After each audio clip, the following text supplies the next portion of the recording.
Well, welcome everyone to our first weight loss workshop at Ryan Fitness. Today I'm just going to teach you very basic things about weight loss, how to do it by yourself, and hopefully we can get some questions answered so I can answer your question and so that you have something to take away and you're not just wasting your time. All right, but before I start, I just want to talk about losing weight versus losing fat. They're two completely different things. Losing weight is easy. Losing fat is hard because you don't understand what I'm saying. Losing weight, all you can do is just eat vegetables every single meal, and you're gonna lose weight. The number on the scale is gonna go down. But just because the number on the scale is going down doesn't mean you're losing body fat. Your body fat percentage could still be the same. So what I've learned is that if you're just starving yourself to lose weight, if your focus is just weight loss, then you just end up coming from a big fat person to a smaller fat person. Your gut's still going to be there, right? Your abs aren't going to show. Your body fat is still on it. I'm sure you've seen people like in their clothing, they look, regular or even skinny, average people. But then when they take off their shirt, it's loose and just doesn't look very good, right? They don't look very lean. Just their midsection is just hanging out. So that's why we don't focus on losing weight. And then by losing fat is much more harder because you need to eat just enough calories so that you're in a deficit, but not to the point where you're starving yourself like you are when you're losing weight. So for that average, you're gonna look about, a pound, 2 pounds probably a week of weight loss or fat loss, I should say. And that is what, when your body fat measure goes down, well, that's when you start leaning out and your abs start to show. So it's completely different than weight loss itself. So next time that's why we don't focus on the scale, because it's just a number. Like, it can be skewed in so many different ways. But fat loss, when you measure your body fat percentage, that's what you want to do when you're losing weight. So next time when you're looking for a program, make sure that you're looking for something for fat loss, not so much weight loss, because weight loss is easy, right? Oh, one more thing. You can also cut out all the carbs in your diet. Weight loss will be super easy. That's why most programs out there, most diets on the internet, or these so-called specialists, they just take out carbs from your diet. They have you eat fat and vegetables because it takes away all the water weight in your body. And once you take away all the water weight, that's it, easy. Then you lose it. But once you start eating carbs again, you gain it back. So what's the point? That's why people just end up going on this yo-yo cycle, up and down, and they never really get anywhere because they're not losing fat. All right? So obviously your food choices when you're losing fat has to be balanced.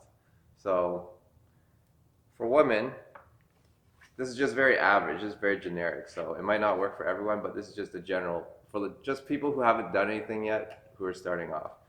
So for your protein, you want to measure your palm. So the palm size portion of protein, one size, that will be per meal.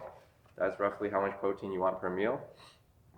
For your vegetables, make a fist, and that's about how many vegetables you can have.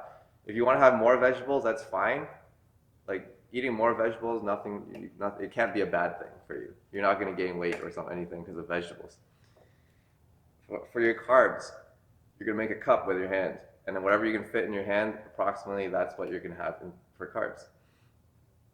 And then you're going to measure your entire thumb. So for example, if you're eating almonds or something, you're going to measure your thumb, and however large your thumb is, that's how many almonds approximately will fit into this space. Okay? So losing fat, you just make sure you're eating balanced meals. Obviously, you got to cut out the sugar, all that processed food, because all that stuff is not going to help you. Why do we cut out all the processed foods, all that stuff? Because processed foods, they all have preservatives. So it's a lot of sodium. And what sodium does is that it retains water in your body, which is why a lot of people, they end up looking bloated after you go, say you go to like Montana's or something for ribs, right? And after the meal, I know it's delicious, but right after the meal, it's so much sodium. It's probably more than your day's worth of sodium in one meal. So you end up looking bloated At nighttime, especially, when you look at yourself in the mirror, your stomach just looks really full compared to how it normally would look. So that's why we cut out the sodium. And then, obviously your sugar, your desserts, it's something called, like desserts and sugar, it's very uh, calorie dense. So what that means is, for example, a slice of cheesecake like this could be like 1,000 calories, which is like equivalent to like, half your day's worth of meals. Or like, that's equivalent to about like 7, maybe 8 grilled chicken breasts, right? You can imagine how, if you can eat 8 chicken breasts in a day compared to 1 cheesecake, and that's your calorie worth. Which is why it's so easy when you eat desserts to go over the amount of calories you need in a day, which is why it's so easy to gain weight when you know, indulge in desserts.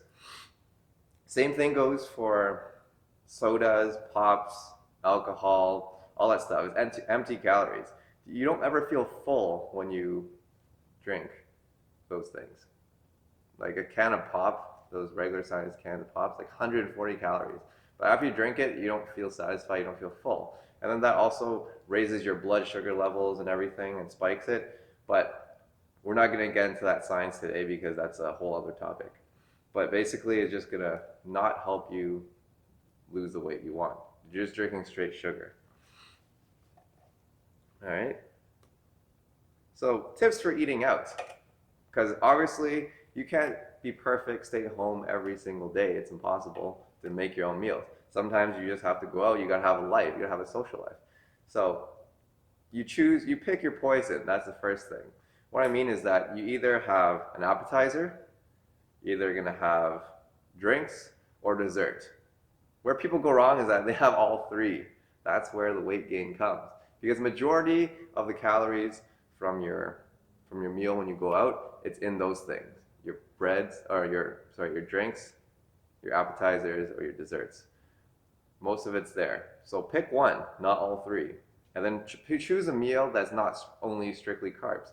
Obviously choose something with a lean protein, preferably. And obviously some people are like, oh, but there's like, what do you call that? Chicken parmesan, right? But it's breaded. So the breadcrumbs itself around the chicken is all carbs, and then deep fry it in a lot of oil. So then that just changes, adds a lot more calories, adds that you might not even think about. So that's my number one tip to going out to eat, right? Enjoy yourself, but at the same time, just pick one of the three: appetizers, drinks, or desserts. Not all three. Okay?